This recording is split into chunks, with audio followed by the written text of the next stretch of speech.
It's an incredible setup here, incredible matchmaking, incredible storytelling. Oh, you had to come here. All these fighters that step in here are warriors, and all have my respect. And I'm into this game, yeah. We'll be into this, yeah. And we are live here in the Maverick Center here in Salt Lake City, Utah, folks. What a night. It is going to be historic indeed for BKFC 56. Whoever's the king of violence right here, this is going to be a great fight.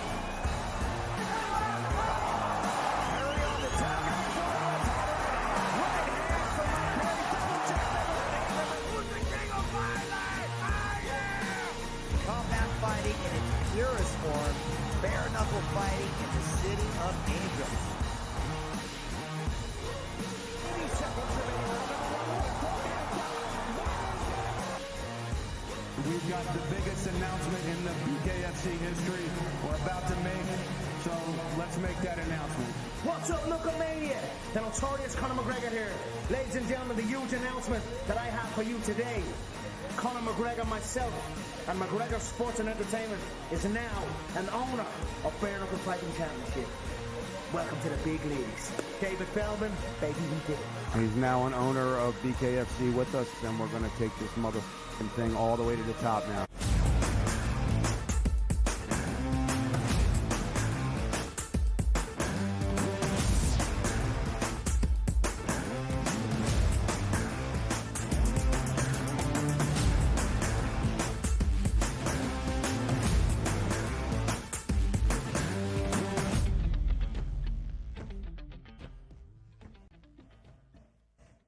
Hello and welcome to a Tuesday live right here on the early line on SportsGrid and all across the SportsGrid network. That includes sportsgrid.com/watch, where you can find your favorite destination and consume everything all across the grid. He is Donnie Rightside. I am Ben Stevens. We are here together for the next 3 hours up until 11 a.m. Eastern time. It is a football Tuesday, if I do say so myself. Win total Tuesday all around the National Football League. A focus on the NFC West on this Tuesday and every update that you need from training camp around the NFL. As week 2 of the preseason now in the books, the final week of the preseason on the horizon. And then after that, it's the end of camp. You got to make your rosters cuts. And, of course, we will get ready for a new National Football League season. It's game week already in college football, and we'll go around Major League Baseball from a 10-game Monday slate as we really get into the stretch run of this MLB campaign. DRS, 3 hours together up until 11 a.m. Eastern. Absolutely. And by the way, it feels like the calm before the storm, doesn't it? Like you have that week 0 in college football, which means you're going to get a decent game at noon on Saturday. The NFL week 3 of their preseason, not really much is going to happen. You're waiting on some of these guys coming back to training camp here, maybe signing big deals and getting ready for the regular season. But as you're right, cut day next week, and then all of a sudden that sprint towards football season, week 1 in college football, week 1 in the NFL. It's so much fun. But again, we can't leave Major League Baseball back so far because it was a pretty good night gambling-wise yesterday. We'll recap tonight. And how about this? Phillies and the Braves, maybe the last stand for those Atlanta Braves to try to get back at the Phillies. So a lot of good things to talk about here today, Ben. No doubt about it. It is a big week, and it gets even bigger on this Tuesday in Major League Baseball. We are 16 days away from the start of the 2024 NFL season. That's 2 weeks from Thursday night inside Arrowhead Stadium at the home of the 2-time defending Super Bowl champion Kansas City Chiefs, as they will host the Baltimore Ravens. So, really, around the National Football League, tough decisions need to be made, including naming a starting quarterback. But in Washington, despite having a rookie step in as your signal caller, Dan Quinn, the new head coach of the Commanders, has been pretty adamant all training camp long. Jaden Daniels is the guy for the Commanders, and Jaden Daniels officially named the starting quarterback in Washington yesterday by Dan Quinn. The rookie out of LSU, the 2023 Heisman Trophy winner, is now the head signal caller and the starting quarterback for the Commanders. Oh, my goodness. We didn't pull an Urban Meyer and have our two starting quarterbacks the day of the game wait till after the kickoff before I tap one of them on the shoulder to be my starting quarterback. Of course, it was going to be in Jaden Daniels. Number one, he was drafted high. Number two, he's a great football player. Number three, it looks like he already has command of the offense. Good to see the Commanders aren't playing that coach's game. Well, we'll wait till opening day just to see who the quarterback is. You know he's the starter. Let him loose. Let the team know. Let the nation know. Let's go, Jaden Daniels. As we found out from Tua Tagovailoa yesterday, recapping his time under Brian Flores and what has changed under Miami's Mike McDaniel, it's all about confidence in your guys, and it starts at the quarterback position. Justin Herbert, who was banged up pretty much all of last year for the Los Angeles Chargers, back at practice yesterday for the Bolts for the first time since July. You want to be trending in a positive direction as you get ready for 2024. A good sign for the Chargers. Justin Herbert now back at practice for LA. And look, if we're happy as maybe handicappers or just being able to watch the sport with another good quarterback here, did you watch Harbaugh's post-practice press conference? He said the Angels were basically singing yesterday, and if you didn't hear it, shame on you. He's really excited Herbert's back, and so are the Charger Nation. Only 13 games played last year, really dealing with injuries the entirety of the season. The left non-throwing hand for Justin Herbert. It is year number 5. The win total is 8.5 in Los Angeles in the first year of Jim Harbaugh's tenure leading the Bolts. Now we go to Major League Baseball. 3-0 count when a batter is at the dish in a tie ball game in the home half of the ninth. Normally you would expect the skipper to say, hey, just take this one. Let him groove it in there and see what we got for the rest of the AB. Not last night for Francisco Alvarez and the New York Mets. On a 3-0 count in the bottom of the ninth, Alvarez hits his first home run in nearly 3 weeks to walk it off for the New York Mets. The Amazons take the opening game of their midweek set at home over Baltimore 4-3, courtesy of the walk-off dinger from Francisco Alvarez. It's one of those things, as a skipper, you're probably looking at that saying, oh, no, don't swing. Yes, what a great swing. Smart baseball play there, because if you're swinging 3-0, you better get the pitch you want and you better succeed, let alone hit a home run. That's fantastic. That's the way to do it. Mets were favored for a reason yesterday. Nice win for the Mets as they tried to chase down the Atlanta Braves. Yeah, that is the case right now. Looking for that third and final National League wild card spot that helps the Amazons and helps the other New York team as well. The Yankees now a half-game lead over the Baltimore Orioles in the American League East for that top spot, making a 5-game lead now for Houston in the American League West. Yadier Diaz, it walks it off for Houston yesterday as the Astros at home picked up a 5-4 victory over the Red Sox. The bullpen continues to struggle for Boston. The Astros have won 11 of their last 12 games with the 5-4 walk-off win. Yeah, by the way, I told you yesterday, we like that over 8.5 little contrarian action. Once you get the 4-4, Ben, you already know that cash is in your pocket. So that game was 4-4, that 5-4 didn't really matter to us here, but a big win for the Houston Astros yesterday, beating the Red Sox. The Red Sox take another hit there in that wild card race in the AL, but the Astros look like they are solidifying that AL West right now.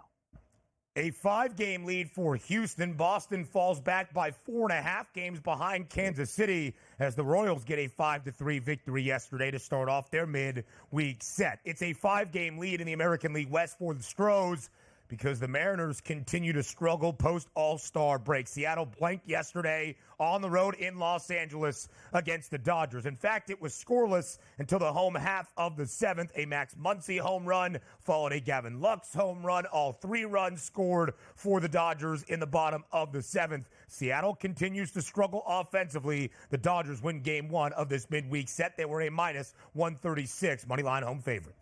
Yeah, Randy Arozarena was back in the lineup. No surprise they get shut out here by the Los Angeles Dodgers. One of the few games I missed on yesterday, plus 125 price. I thought the Mariners would be in it, and they were after 6 innings, 0-0. But you can't score. You can't win baseball games, Seattle. Goodness, man. Yeah, the offense is struggling right now for the M's. Gavin Stone on the bump yesterday for Los Angeles. 7 innings of shutout work, only allowing 2 hits to the Mariners, striking out 10. Donnie mentioned a big battle this week in the National League East. The Phils have a big lead, but still a divisional rivalry, and the Braves will be without Austin Riley, their star third baseman, who will be out for the next 6 to 8 weeks for Atlanta. not the news you want if you are backing the Braves in their hunt for the postseason, trying to hold on to that wild card chase in the National League.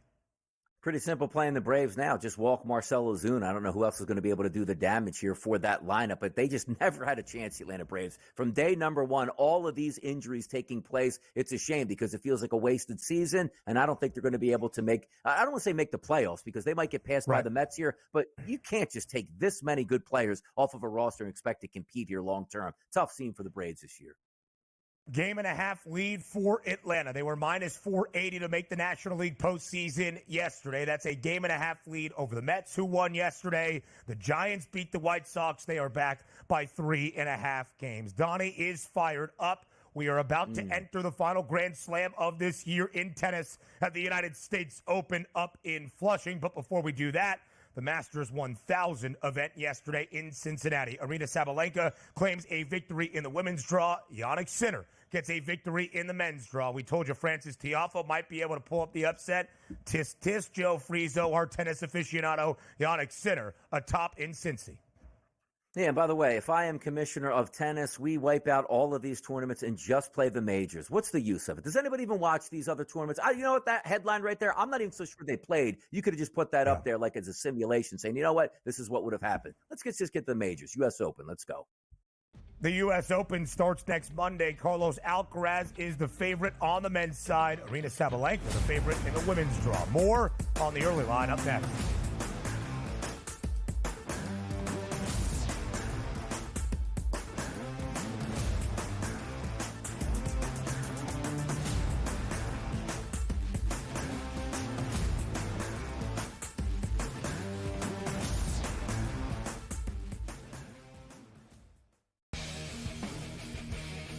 These preseason games often just come down to a team will get inside the 5-yard line and they go for it. Like nobody's ever, like in the real world, the Falcons would have kicked a field goal. And hit this thing right down to the middle. We talked about these games being close, decided, maybe a tie. Like that's the whole thing.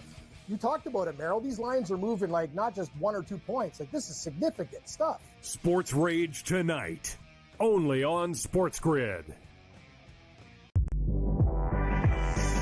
We looked borderline unprepared the end of the game.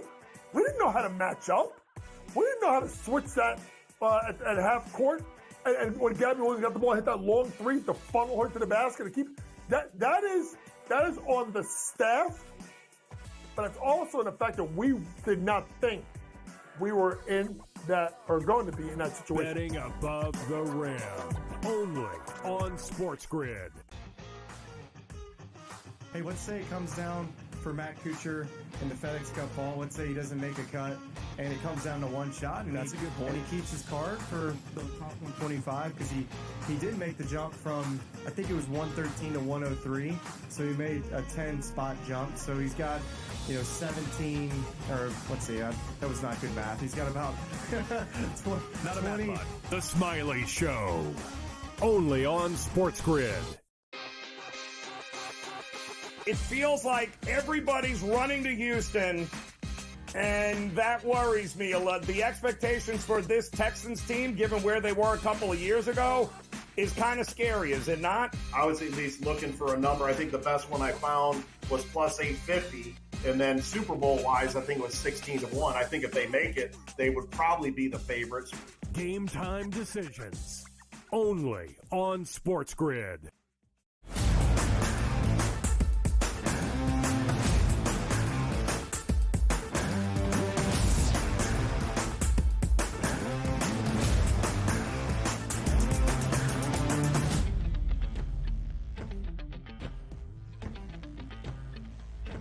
Live right here on this Tuesday on the early line on SportsGrid, we get you set for a new National Football League season. We are coming down to the final 2 weeks of training camp. NFL preseason weekend number 3 is on the horizon, and the next week you need to make your roster cuts to finalize the 53-man roster to get ready for a new season. But even DRS, as we forecast the future and get ready for a new season in the National Football League, there is always time to reminisce and look back. Tua Tagovailoa speaking with Dan Le Batard about his time in Miami, was asked about his former head coach in Brian Flores and the difference in mentality between his new head man in Mike McDaniel, seems rather jovial, and Brian Flores, now the defensive coordinator in Minnesota. Here's what Tua had to say. Quote, if you woke up every morning and I told you that you suck at what you did, that you don't belong, then someone comes and tells you you are the best fit for this,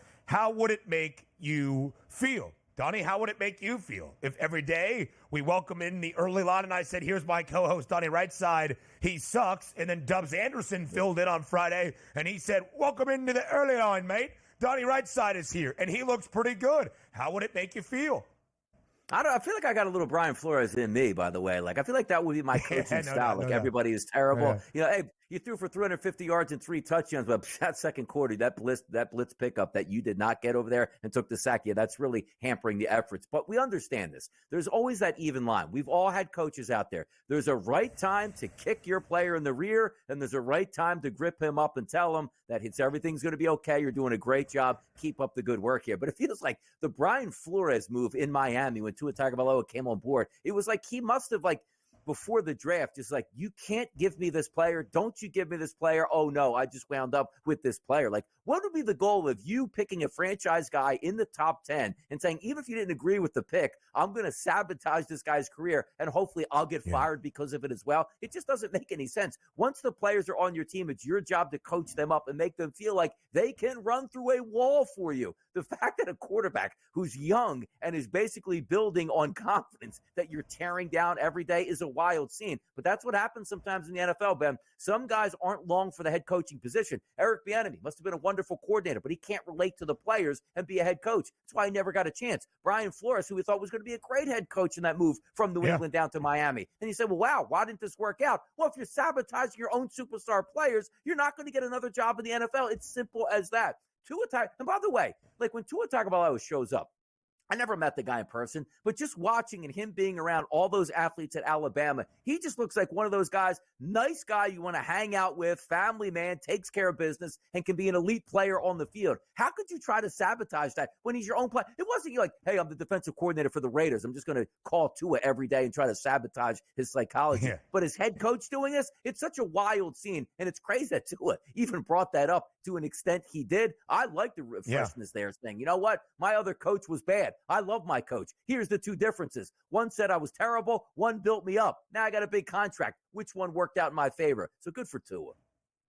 It's a good point as well, DRS. The transparency is what we appreciate from our athletes at times, and we don't often see it. So when we do, it's refreshing. Some might say, why is Tua talking about this? Why is he still angry about this multiple years later? I thought it was the perspective of where Miami is now under Tua's guidance. Of course, last year was as good as it gets for Tua Tagovailoa in his time in the National Football League. In fact, his 2 years under Mike McDaniel in 2022 and 2023 have been the best of his 5-year career in the NFL. Last year, Tua Tagovailoa throwing for 4,624 passing yards, the most, leading all of the NFL. 29 touchdowns to 14 interceptions, had a completion percentage better than 69%. That is pretty nice. In his first year under McDaniel, more than 3,500 passing yards, 25 TDs to 8 interceptions, the best touchdown to interception ratio in the National Football League at the quarterback spot. So there are so many different wrinkles to this conversation in terms of coaching mentality, and Mike McDaniel is just a more positive guy than many coaches you will find around the National Football League, but also the wizardry that is Mike McDaniel and how he coordinates in schemes in offense. We have no doubts about what the Fins can do and how many points they can put up on the scoreboard. They scored 70 in 2023 early in September against the Denver Broncos. The question is not offense, and Tua is the beneficiary of that. You have Tyreek Hill, you have Jalen Waddle, you have talent all around the quarterback position, and Tua Tagovailoa got paid to the tune of more than $53 million this offseason per year as well. So, of course, Tua Tagovailoa is happy with how the current landscape is in South Florida. And also, this gets back to the point, Ben, we see new hires come in all of the time. And sometimes it's interesting the way the quarterbacks change, guidelines for the actual team itself. You look at the Atlanta Falcons went with a defensive coach. Kirk Cousins comes to town, that's fine, but you draft Michael Penix. Sometimes you want that offensive mind in there to sort of smooth things over. Same thing in Chicago. I was surprised Matt Eberflus kept his job, not because I don't think he could be a good coach and he's a very good defensive coordinator, but you want that guy in the room 24/7 with your quarterback to teach him those angles. That's what you love about teams like, Brian Flores was the Miami Dolphins head coach, a defensive-minded guy. I don't like this quarterback. I'm going to pay him no mind and just rip him any chance I get, as opposed to McDaniel being the coach and being in the room saying, hey, I'm an offensive guy. I'm your guy. Tell me what you want to do. I will cater this offense around you. You're the perfect point guard for my offense. We'll tailor it towards you. So I'm always in agreement there that when you have the young quarterback, get the offensive coach as the head coach here, if that's the way you want to go. And it's worked out in spades. Has it been a championship for the Miami Dolphins? No. But if you look at the Flores years compared to McDaniel years, that offense is electric. Why? Because the confidence in the young quarterback that turned into a star player in the NFL, and maybe he does make the playoffs and make a deep run this year for Tua Tagovailoa. And that's the interesting perspective. We'll talk more about head coaching mentality, what it can mean for a team a little bit later on throughout this show. But being a head coach is about the X's and O's and having your football acumen. But more than anything, you are a manager of your entire coaching staff, trusting and divulging in your staff to make the right decisions and everybody around your roster. That mentality, that personality is incredibly important to be a successful head coach. You know what else is? Making the playoffs and winning postseason games. Both years under Mike McDaniel, Miami has made the postseason. But it's been a long time since the Dolphins won a playoff game, the year 2000. They've only made 5 playoff appearances since 2000. That is the charge this year in Miami. Win a playoff game. More around the NFL next.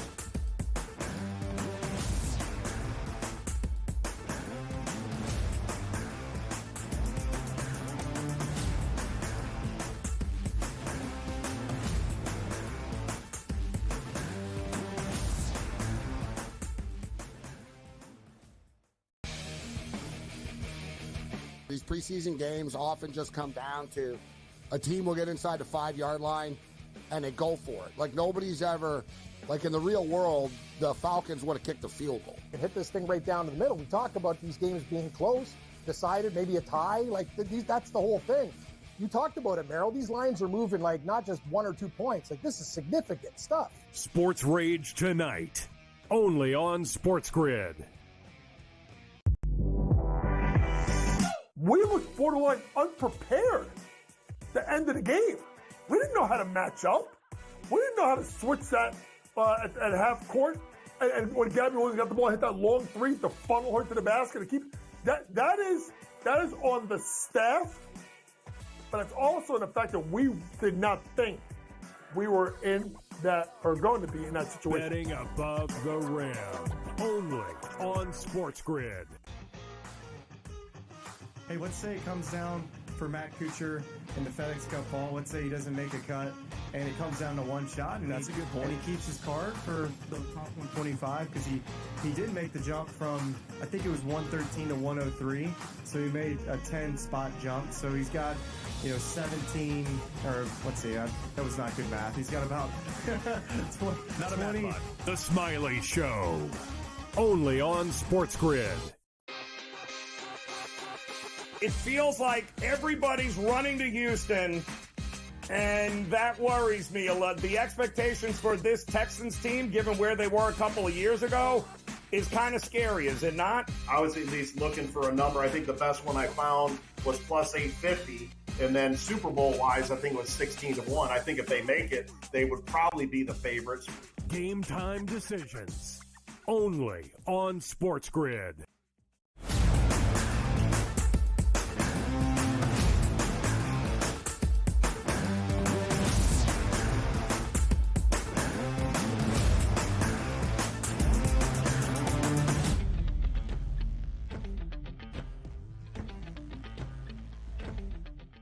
So it's the juxtaposition of how a head coach approaches a young quarterback, and it was exemplified on Saturday when the Washington Commanders took on the Miami Dolphins. We just heard Tua Tagovailoa's thoughts on his new head coach in Mike McDaniel, the confidence he has inspired into his game, and the returns it has led to in terms of the statistical output, the overall performance. Still needed to answer those postseason questions, but also the monetary value into Tua Tagovailoa's bank account. At least to start out outside the nation's capital in Washington, there has been nothing but confidence and supreme confidence in the rookie quarterback Jayden Daniels, the number 2 overall pick in the 2024 NFL Draft, the 2023 Heisman Trophy winner from LSU. He has been the starting quarterback. He has been number 1 in terms of the QB room for the Commanders all offseason and training camp long. Made official yesterday. Jayden Daniels will start week number 1 for Washington on the road against Tampa Bay. Dan Quinn letting everybody know that Jayden Daniels is at command of this Washington franchise from the very start. It wasn't too long ago where we had that video from inside the locker room at Arizona State where they were cleaning out his locker after he transferred. Oh, that guy trash. Get him out of here, to go to LSU and absolutely dominate, to now be an NFL player and look the part. Absolutely. It's not like Drake May is like, ooh, I wonder who's going to be the quarterback here over Jacoby Brissett. Like, you got to be kidding me here. Like, Drake May should be running away with that, but apparently in practices, he hasn't been all that good. That's the complete opposite here when we're talking about Jayden Daniels. This guy's been phenomenal in practice, great in the preseason games, and the prototype of the quarterbacks that we want in the future. An active arm, and you can't sack him. Why? Because he's faster than everybody on the football field. The future is bright for Washington, but just getting back to the coach speak, a defensive-minded head coach absolutely saying to himself, I am going to put you in the best possible position. I'm going to get you a creative offensive coordinator so you can hit the ground running with some innovative concepts and use some things like your feet that are going to put the defense in peril. Love to see it. I think they handled it great. And also, from a Washington Commanders perspective, it felt like they signed a brand new football team across the board on offense and defense. In terms of saying, I'm going to start a young, talented rookie quarterback. Let's make sure we have a solid defense. Let's make sure we have solid coaching here. Let's make sure he has weapons to throw to in a good running back, game where you have an ultimate third down back in Austin Eckler, and Robinson there can be that hammer early on. I love what they've done to put those surrounding pieces so he can have a good September and October and build towards his future by not setting a bad example. Like going, hey, coach, every time I drop back, I'm either getting sacked or nobody's wide open. This is what you're supposed to do. Unlike what we saw at Brian Flores and talked about, talk up your young quarterback, give him the tools to succeed, and let him go. And that's what's going to happen. I mean, Donnie, the vibes around Washington at this moment are so substantially higher entering 2024 than they have been for the last 5 years, the last 10 years, the 24 years under Dan Snyder. Not only do you have the new ownership group spearheaded by Josh Harris, you have a good head coach in Dan Quinn, who has won as a head coach in Atlanta before and has the acumen of that pedigree as a coordinator. You bring in Cliff Kingsbury, and you trust in the future. Listen, the Commanders' win total this year is just 6.5. The over has the juice. Are we arguing that Washington is going to be a playoff team? No. But are there surprises each and every year around the National Football League?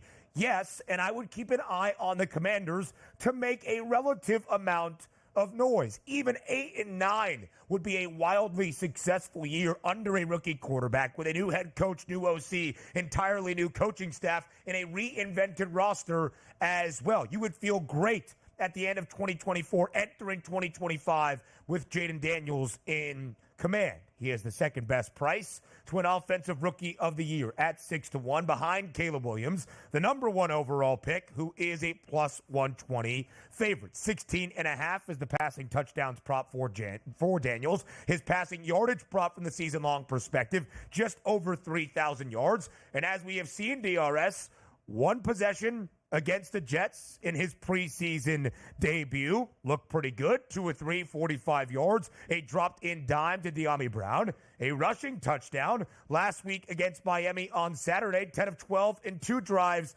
for more than 70 yards as well. He has not only had the confidence and the belief in him by his coaching staff. So far, so good. Albeit preseason, he has backed it up in his production.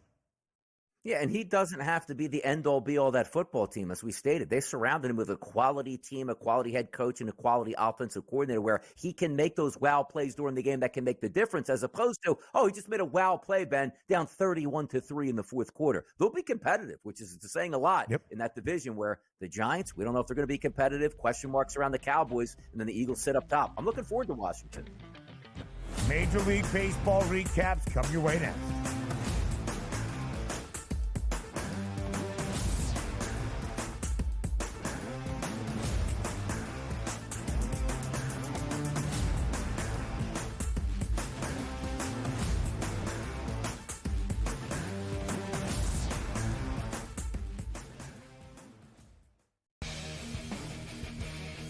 These preseason games often just come down to a team will get inside the 5-yard line and they go for it. Like nobody's ever, like in the real world, Falcons would have kicked a field goal. And hit this thing right down to the middle. We talked about these games being close, decided, maybe a tie. Like that's the whole thing.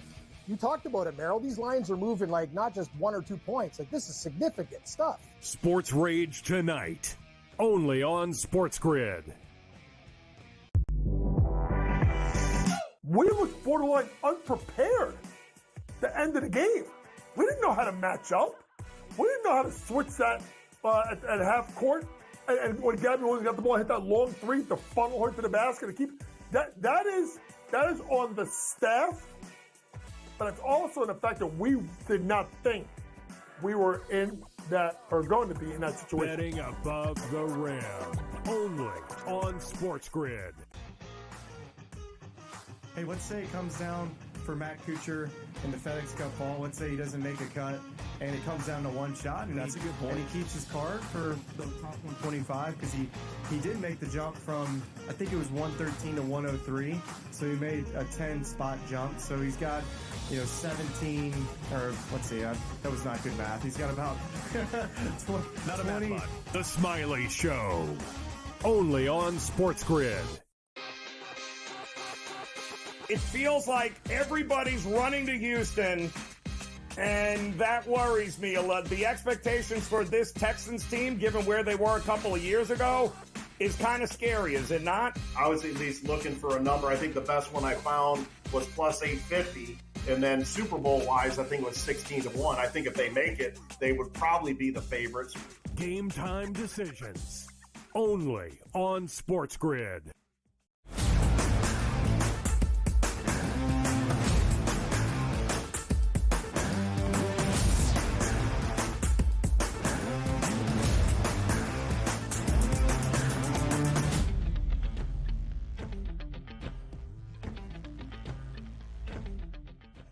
A 10-game slate on a Monday around Major League Baseball that we recap here bright and early on a Tuesday morning on the early line on SportsGrid. If Seattle had some offense, maybe they could win a divisional race in the American League West. Maybe they would be a true contender for a pennant in the AL.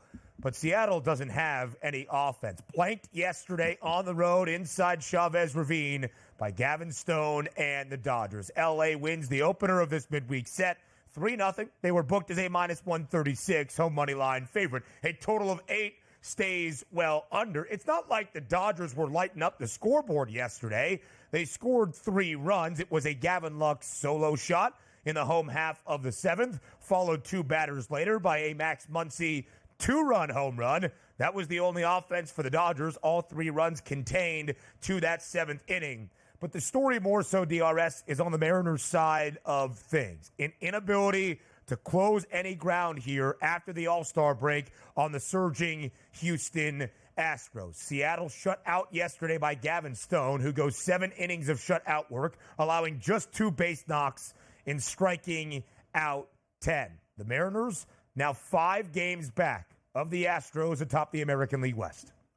It just feels like roster construction here for the Seattle Mariners was just a disaster all the way. Remember back in the day, let's not even go back that 1980s wise. Speed and contact at the top of the lineup, power in the middle, just guys trying to put the ball in play, 6, 7, 8, and 9, so forth, right? Now you take a look at the Seattle Mariners. Well, what do they have here? Well, hopefully 1 through 9 can just make contact because I feel like every guy just absolutely loves to strike out. And you take a look at the game last night. Gavin Stone's on the mound, 7 innings pitched, 10 Ks. They struck out 12 times as a team. the Seattle Mariners. And you get a good pitching performance out of Wu, who 6 1/3 innings pitched 2 earned runs. He left the game only giving up 1 earned run, which was that solo home run. But obviously the bullpen comes in and ruins that. But it doesn't even matter. Like, if you're telling me before the game, hey, every team against you this season, Ben, is going to score 3 runs, like no more, no less, every game 3 runs, you're going to have a great baseball season because you're anticipated to score at least 4+ runs per game on most nights. And that's not what you get out of the Mariners. It feels like it's feast or famine. And when it's famine, it's so incredibly hard to watch. You look at the lineup, there are some decent names, some decent power hitters, but you can't just rely on one swing of the bat gets you 1 run here. You got to get singles. You got to get doubles. You got to move runners over with productive outs. The Mariners do none of that, and that's what you get. Another shutout effort in Los Angeles when you're just trying to hang around the AL West. Seattle, just 12-16 since the All-Star break. They are 7-9 in the month of August. They snapped a 5-game losing skid in Sunday's finale of their weekend series to the Pirates.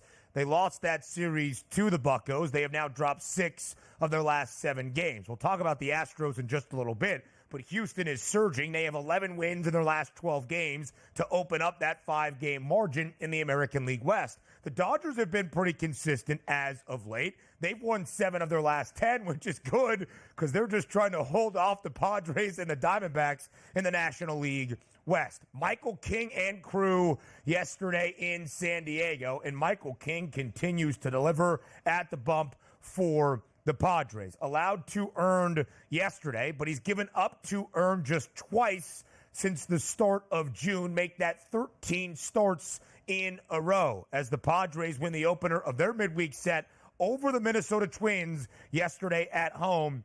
5-3 the final. Jackson Merrill, the difference in the home half of the third, a bases clearing double. The rookie continues to deliver for San Diego as well. The Padres bounce back from losing their weekend set in Colorado, the Rockies, with an opening victory in their midweek series against Minnesota.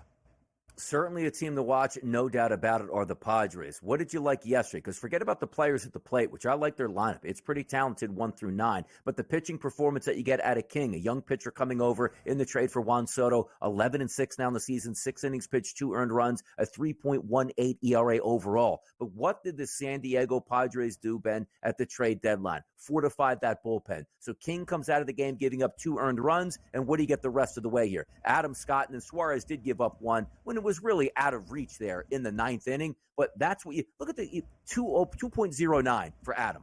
Scott, 1.33. And even with Suarez giving up that on his 28th save, which he's a hammer, he's got a 1.82 ERA. You leave with the lead in San Diego, you're going to win that baseball game. That's what you love about it. That's playoff baseball. Not scoring, Ben, 12 runs, holding on 12-10. It's winning 5-3, 3-2, 3-1 in that instance. And the Padres got that hammer bullpen where they're going to be able to hold on to leads, which is key in the postseason. It's a really good point, DRS. Robert Suarez has been great in terms of what he has done in relief this year for San Diego. 28 saves, that's 4th most in all of MLB. The Padres trending in a great direction. It was uncharacteristic for San Diego to lose even 2 of 3 games, which they did to the Rockies at Coors Field, but they had won 10 of 11 entering the weekend, and they are still 21-6 since the All-Star break. They are in that top wild card position in the National League. They still trail the Dodgers by 3 games in the National League West. The New York Mets trying to be an NL wild card team if at all possible. And last night's game against the Baltimore Orioles will go a long way. Francisco Alvarez with a 3-0 count in the home half of the 9th does not take. He got the green light, and he swung away. A walk-off home run. The Amazons win the opener 4-3 over Baltimore. New York, rather surprisingly, Donnie, was a -132 home money line favorite against one of the best teams in the American League in the O's. They make good on that ticket at the bitter end. Yeah, and by the way, Trevor Rogers coming over here just really hasn't provided that punch. Maybe hoping you're the innings eater, but just not giving you that starting pitching that you need for the Orioles. Was he terrible? No. But 4 2/3 innings, 5 hits, 3 earned runs, that's not going to get the job done yesterday. And I know a lot of people were looking at this game because the Mets do have a decent ball club, 65-60 now, by saying, hold on, Peterson's on the mound. and the Orioles are the underdog. Like, what gives? What was Rodgers that gives here? It's not a great pitcher. And the Mets coming up with that timely hitting yesterday. And the Baltimore Orioles, not even getting a ton of guys and runners within scoring position, Ben. 0 for 5, which isn't good enough. And the Mets weren't much better at 1 for 6. But you get that clutch hit at the end of the ball game. That's all you need. The Mets trying to chase down the Atlanta Braves. The Baltimore Orioles trying to stay with the New York Yankees. This series means a ton for the standings here, Ben. Yeah, a huge series. The Mets a game and a half back right now of the Atlanta Braves in the National League wild card chase. As we have mentioned, the Braves open up a midweek set against the Philadelphia Phillies today. A huge win for New York. Baltimore now trails the Yanks by a half game in the American League East for what is also the number 1 seed in the American League postseason picture as of this moment. And the Orioles, Donnie, really around the All-Star break, and since we have been here in the month of August, have been unable to take advantage of when the Yanks have played poorly or maybe slipped up for Baltimore to really try to gain some ground or extend a lead in the American League East. The O's are an even 500, 15-15 since the All-Star break. Now 8-9 in the month of August, which is the same record for the Mets in this month. Of course, following a sensational June for that proud franchise where the Mets were 16-8, 17-10 was the mark for New York in the month of July. The Mets had entered this midweek set after beating Miami this weekend, nearly picking up a sweep over the Fish, but still losing 6 of their last 9 entering this series against Baltimore. Yeah, and look, that's what's going to happen. We talked about it so many times with many different teams, and look at the race there. If you're just looking at the best records in Major League Baseball now, all stacked up like 7 or 8 teams that could possibly be those number 1 seeds given in the National League and the American League. You just have to ride out those streaks and hope the team in front of you is also streaking in the opposite direction so you can double up on them. Mets win 3 in a row. Braves lose 3 in a row. There you go. That's how you tighten that gap. And the Braves do have a very important series coming up against the Philadelphia Phillies. And the New York Mets are certainly scoreboard watching to see what's going to take place on both ends of it to see maybe if the Phillies collapse and or the Braves, you can certainly make up ground. And who knows, a miracle shot at winning the division. You never know in baseball.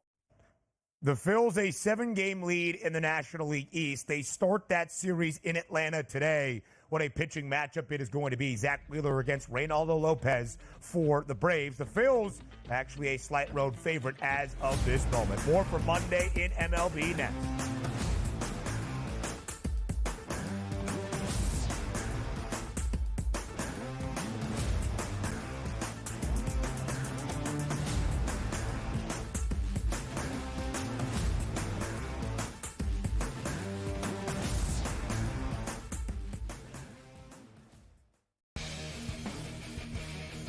These preseason games often just come down to a team will get inside the 5-yard line and they go for it. Like nobody's ever, like in the real world, the Falcons would have kicked a field goal. And hit this thing right down to the middle. We talk about these games being close, decided, maybe a tie.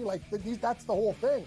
You talked about it, Merrill. These lines are moving not just 1 or 2 points. This is significant stuff. Sports Rage tonight, only on SportsGrid. We looked borderline unprepared the end of the game. We didn't know how to match up. We didn't know how to switch that at half court. And when Gabby Williams got the ball, hit that long 3 to funnel her to the basket to keep that is on the staff, but it's also the fact that we did not think we were in that or going to be in that situation. Betting above the rim, only on SportsGrid.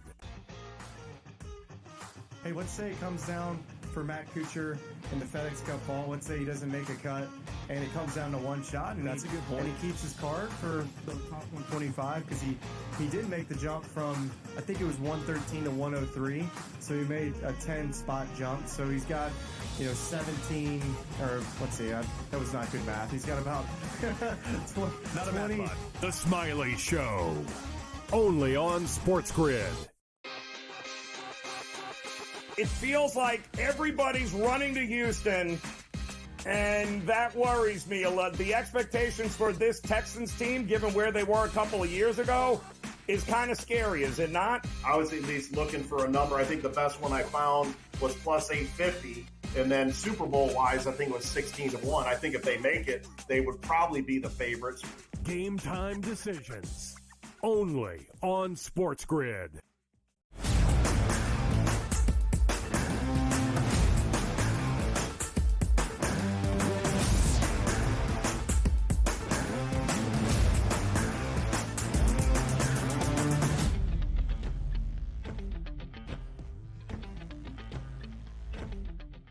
Live right here on the early line on this Tuesday, all across the SportsGrid network. A recap of a Monday slate in Major League Baseball. The Mets walk it off at Citi Field. Francisco Alvarez, a solo shot on a 3-0 count.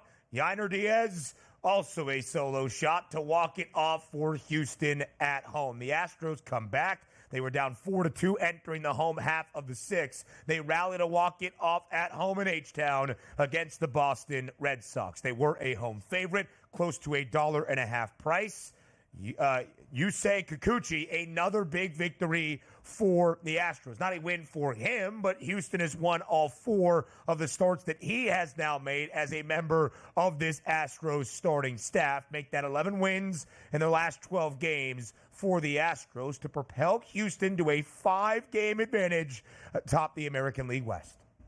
2 separate 2-run leads for the Boston Red Sox. Inexcusable to give that up. But we talked about this game yesterday, and it really was a coin flip. You had 2 good pitchers on the mound. Houck, 6 innings pitched, 2 earned runs, gave you exactly what you wanted, 8 strikeouts. It lowers his ERA to 3.01. Kikuchi, 5 2/3 innings pitched. They both gave up 3 runs, but only 1 of those earned. But talking about that contrarian look yesterday, we told you how good those batters looked from the Boston Red Sox perspective and the Houston Astros, where the pitching maybe not match up. You say, you know what? It's a hitter's ballpark. Let's go ride with it. And they end up getting over the 8.5. Once you get to the 4-4, that game is cashed in. But also, the Red Sox 2-0 to start that game. Tack on in the second and the third inning here. Put this game out of reach. Weren't able to do that, but then regain the lead by going up 4-2 and still drop that game. That's a devastating loss for them. But the Houston Astros just continue to fight and find ways to pick up victories. And quite frankly, if you're looking at opportunities, 3 for 11 with runners in scoring position for the Astros. You look at the Boston Red Sox last night, Ben, 0 of 6.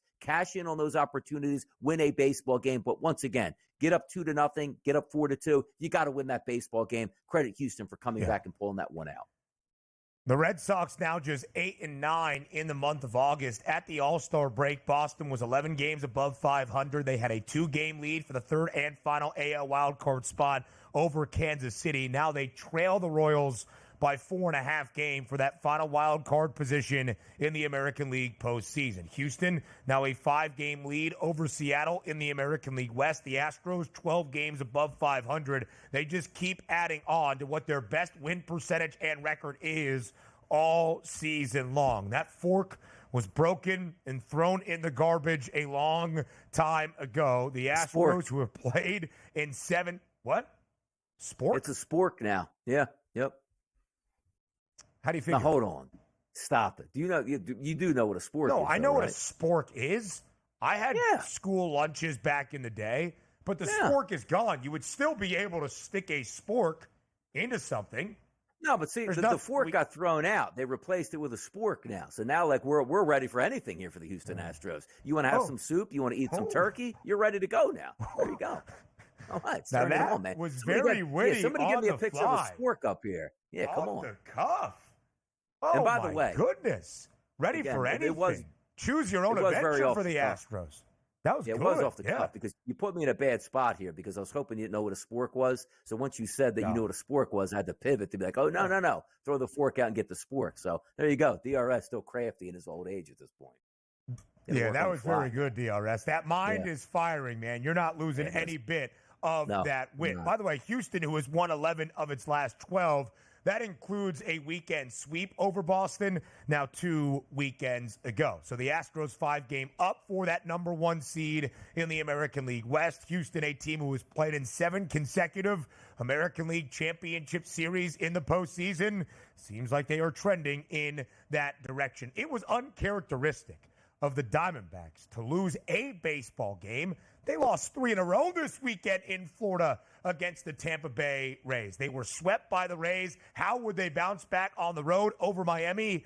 They do so in a big way. Arizona, a victory yesterday to open up their midweek set in South Florida. 9-6 over the Fish. Adrian Del Castillo, the rookie catcher for the Arizona Diamondbacks, who was called up on Wednesday, August 7th, is absolutely balling out in his 9 games in his MLB career. Yesterday, his first grand slam of his career in the major leagues. He had 6 RBIs. He is batting .333 in his 9 games of service in Major League Baseball. 3 home runs, including in back-to-back games now for Arizona. 14 RBIs in total. The Diamondbacks bounce back with a victory over Miami.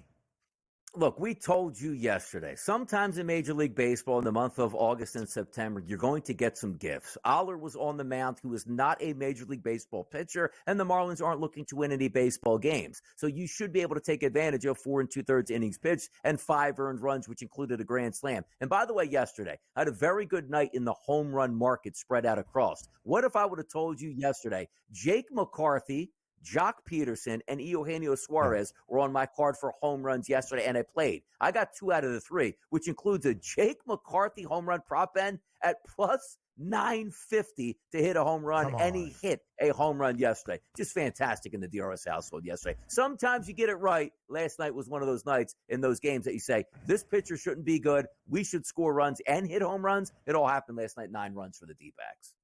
Any sporks in the DRS household?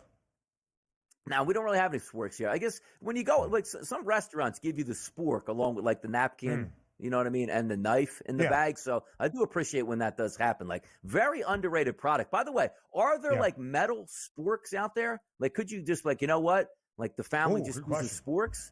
Man, Friezo says yes. I don't know if I've ever seen one, to be honest. Or should I say used one? I don't think I've ever used a metal spork.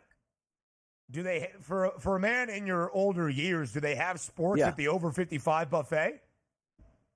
Now, we're not that far up there. I mean, we're not in Lisi territory. I mean, don't date me that high at this point. Stop, man. I honestly was just throwing you the oob to dunk on Lisi. Yeah. That was pretty good. So the Arizona Diamondbacks, 21-8 since the All-Star break. The Giants were a minus 245 home favorite yesterday against the White Sox. A total of 7.5 does go over by the Bay. The Giants needed to bounce back. They had lost 5 of 7. If they want to stay in the NL wildcard chase, they do that yesterday with a 5-3 victory. 4 runs scored in the 5th against the Chicago White Sox as expected. Tyler Fitzgerald on a tear right now for San Fran, a name to pay attention to. More around Major League Baseball up next.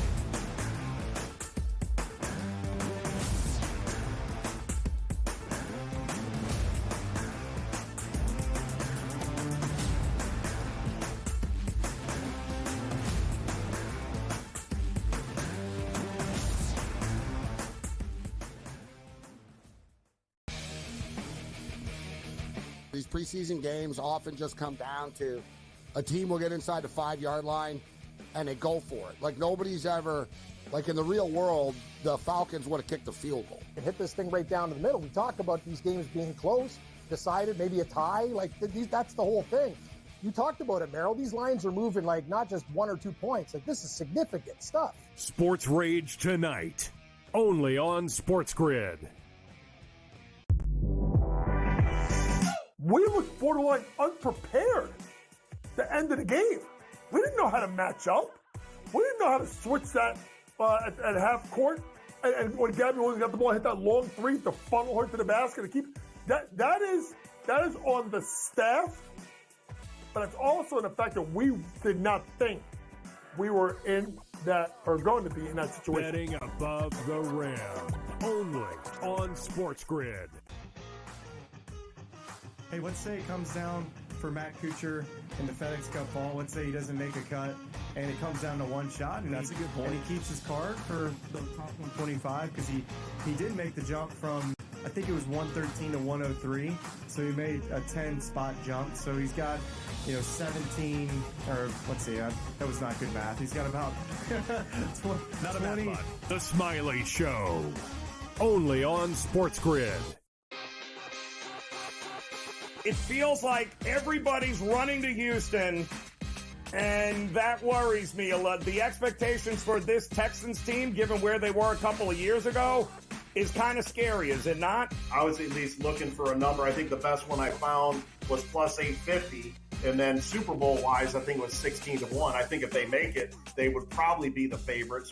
Game time decisions only on SportsGrid.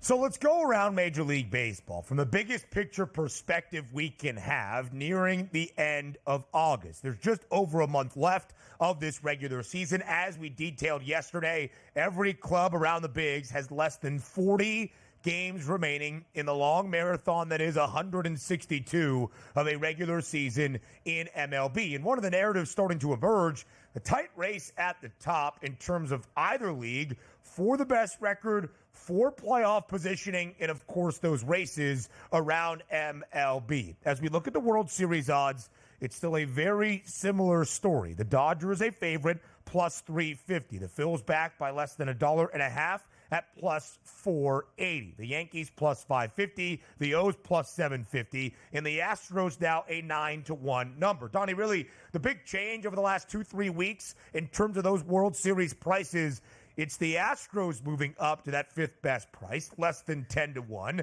but still a peg behind the big four in favor of the Braves. Atlanta falls back to that 16-1 number. Yeah, you know, it's interesting, too, because sometimes we get this as handicappers, Ben, and it's a blind spot. Because factoring on the Houston Astros as being a bad baseball club before the All-Star break, now being a very good baseball club is sort of hindering because the 1-9 is decent. The starting pitching for Andrew Valdez has been very good, but outside of that, a little bit questionable. And Verlander's set to come back on the bump shortly here, which might give them a little bit of boost if he can get back to being the Verlander of at least the past couple years. But I still see that price point at a 9-1 and say, hey, look at that. Top 5 in baseball. It just doesn't feel like that because I'm so locked in on the Dodgers, Phillies, Yankees, and Orioles being head and shoulders for me above the rest of Major League Baseball. And with me already writing off the Houston Astros, and they're playing good baseball, it's hard to give them credit back and say, okay, I didn't think they would make the playoffs. Now I'm going to actually think they're going to be a World Series contender without changing much. It wasn't like they went out on the trademark like, hey, you know what? They fortified 3 All-Stars in that lineup. The players are just starting to play a little bit better, but I still think they're short overall on talent. So I agree that the Astros have to be moved up because they're playing good baseball. They're going to win the division. They're going to make the playoffs, which means they're going to have home field advantage at least in the first round of the playoffs. That does mean something here. But still, when I look at the other teams in baseball, it's like, you know what? Maybe I missed out on the price point that you could have got the Astros, but Ben, I don't think I was ever looking at the price point to say, oh man, I had my finger on the trigger at 26-1. I never did because I didn't expect them to be in this position right now.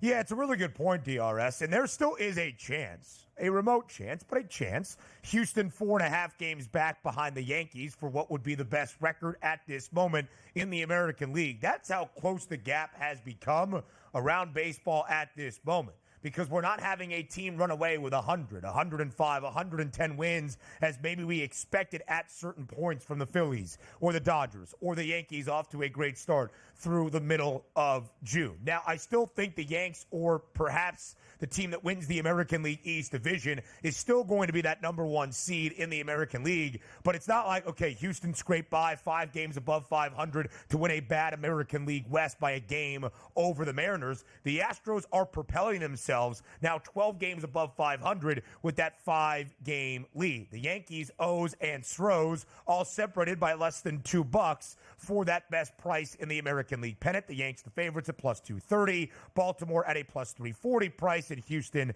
at plus 410. The American League Central, more than likely, will have 3 of its 5 teams occupy 3 playoff spots. The Guardians a 2.5 game lead right now over Minnesota for the top spot in the American League Central. But the Twins and the Royals pretty comfortably in those American League wildcard spots. We've got your thoughts on the American League Central, though, DRS, throughout this year. Let's go to the National League West. The Dodgers still maintain 3-game lead atop the division. LA has won the NL West 10 of the last 11 years, very much on pace to win it for an 11th time in the last 12 seasons. But they are being pushed by the Padres and the Diamondbacks. In San Diego and Arizona, very comfortable atop the National League wild card standings. So you see the prices. 18-1 to win the World Series for the Padres. 20-1, 10th best number to round out this list for the Diamondbacks. Is it worth investing in this moment for the two hottest teams since the All-Star break?